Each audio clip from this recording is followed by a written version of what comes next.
Kita lanjut lagi koefisien relasinya. Kalau ditanya koefisien relasi apa? Ada dua rumusnya.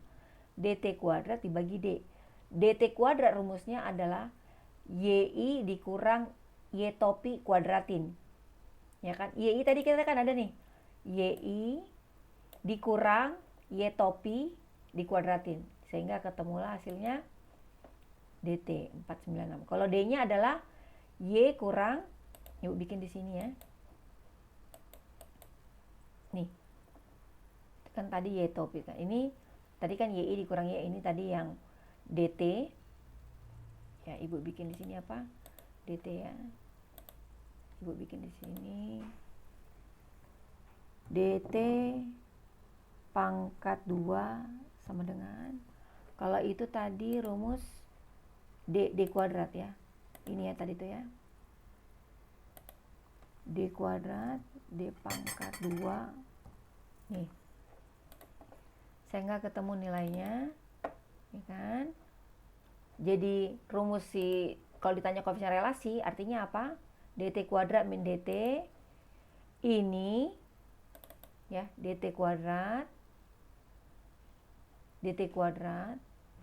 dikurang ini dibagi dt kuadrat dibagi lagi di ini, diakarin, hasilnya ketemu 0,7232.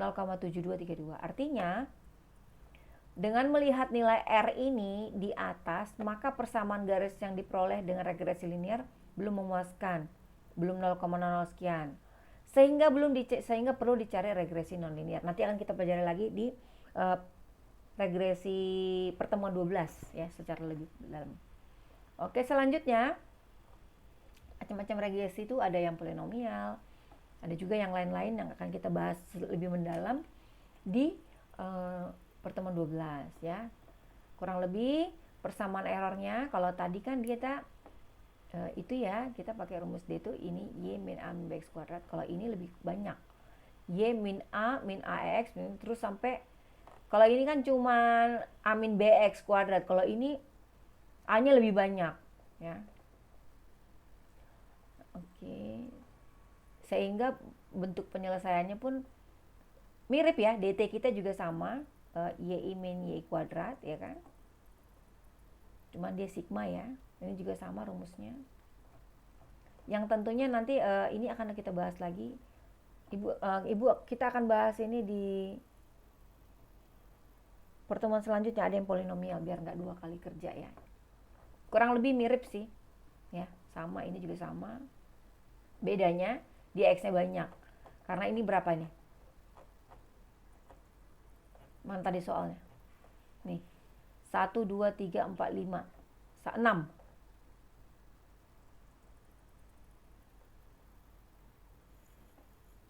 Oh, dia bikin ini ya.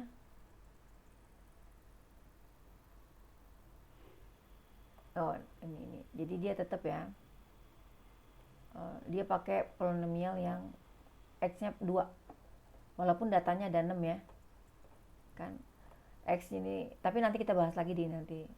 Biar kalian nggak bingung, biar nggak dua kali kerja. Oke, lanjut ya. Selanjutnya interpolasi.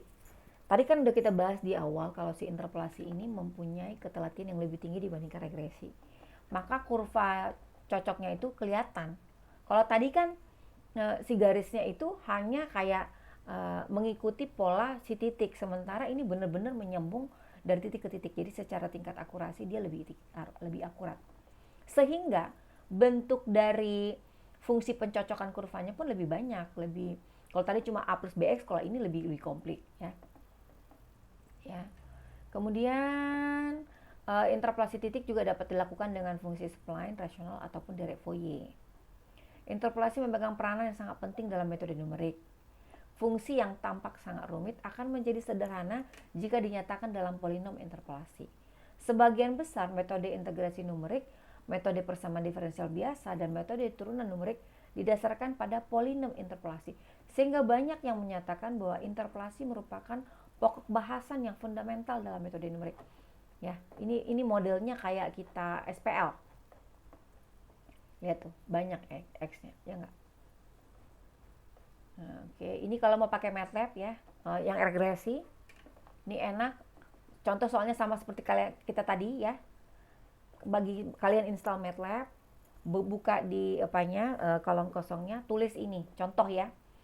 Tulis ini X 1, 2, 3 terus sampai Y 1, 1,4 terus sampai segini. Oke? Terus ada sintak polyfit. Ya, itu khusus menyatakan regresi. Polyfit XY 2. 2 karena kita hanya pakai ini ya, XY. Kalau mungkin kalau XYZ 3 untuk 3 dimensi. Akan ketemu hasilnya berapa? 0,05. Ini artinya apa? Ini adalah X kuadrat, X pangkat 2, X pangkat 2, X pangkat 1, X. Jadi persamaan, jadi nilai pemetaan begini langsung ketahuan persamaannya itu adalah 0,015 X kuadrat, 0,044 X, 0,48 XX. Ya. Jadi ini akan memudahkan kalian juga nanti pada saat mengerjakan PR. Kita lihat ya PR ya. Nih, lihat PR ke-6 ya. Nih, ada 4 soal ya, walaupun masing-masing sebenarnya 2 karena yang NIM genap mengerjakan ganjil, NIM ganjil mengerjakan soal genap. Oke, berarti yang ini Ibu pengen kalian mengerjakan persis seperti yang tadi yang Ibu jelaskan di awal, yang A plus BX. Ya. Yang ini kalian kerjakan dengan pakai situ tadi, si MATLAB ya, kalau bisa ada satu berapa orang atau semuanya install MATLAB, terserah, pokoknya mewakili lah boleh, karena bagaimanapun kan ini ya siapa tahu nih nggak semua komputernya mendukung karena MATLAB itu agak berat. Oke, lanjut lagi. Ini kan ini Ibu ngerjainnya pakai XLS, kalian coba pakai XLS silahkan, tinggal dicopas, di paste nanti boleh. Tapi jelaskan, pokoknya intinya kalian mengerti tahapnya itu dari Ibu. Oke, kita hari ini hanya membahas secara umum pencocokan kurva melalui interpolasi dan regresi secara umum. Kita hanya membahas regresi dulu, regresi polinomial dan segala macam di pertemuan 12, interpolasi dan segala macamnya kita bahas di minggu ke depan, pertemuan ke-7 ya. Di situ kita ada membahas di sini karena Ibu sudah siapkan juga modulnya. Nih, kita akan membahas interpolasi secara mendalam minggu pertemuan depan. Ya. Nih, interpolasi ya, dari mulai interpolasi polinom, interpolasi linier, interpolasi ini kuadratik, interpolasi kubik, kita akan bahas di sini besok. Oke. Semoga kalian mengerti bahasan hari ini. Selamat belajar, selamat mengerjakan PR. Sampai bertemu lagi kita di pertemuan minggu depan, pertemuan ke-7. Semoga kalaupun misalnya mengalami kesulitan bisa japri Ibu di WA atau di grup, biar kita sama-sama membahasnya di grup. Sehingga Ibu tidak 2 kali kerja. Ibu sekali membahas sekaligus teman-temannya juga bisa mengetahui progres atau ada soal atau bagaimana. Oke, selamat siang, sampai bertemu lagi di minggu ke depan. Terima kasih.